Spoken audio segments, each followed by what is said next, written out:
Sy sê ons moet verstaan, jy is nie ongeluk nie. Jy is nie toevallig hier nie.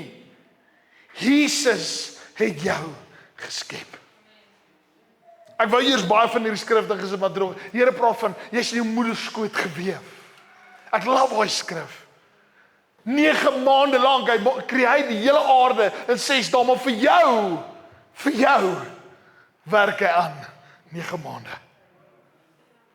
Daar's iets glorious omtrent jou, want hy wil iets van sy beeld deponeer op jou, en sodra jy dit minder maak jy die beeld van God minder as wat dit is. Dan sê jy, die Here het 'n fout gemaak, toe hy jou geskaap het.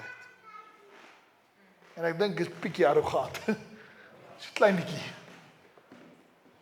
Net soos dit arrogant is om te dink ons is meer as dit wat ons uitgevorm het, is dit net so sleg om te dink ons is minder as wat ons uitgevorm is. En dit maak my hierdie gedeelte, dit gee my boldness in die Here. Dit verstaan ek kan nie altyd, ek kan boldness loop.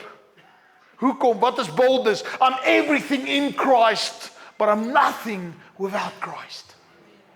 Dit bring my tot die gevolgtrekking dat ek niks is sonder Jesus nie. Maar dit bring my ook dat ek alles is in Jesus. Dit bring 'n diep geluk in my lewe as ek dit besef.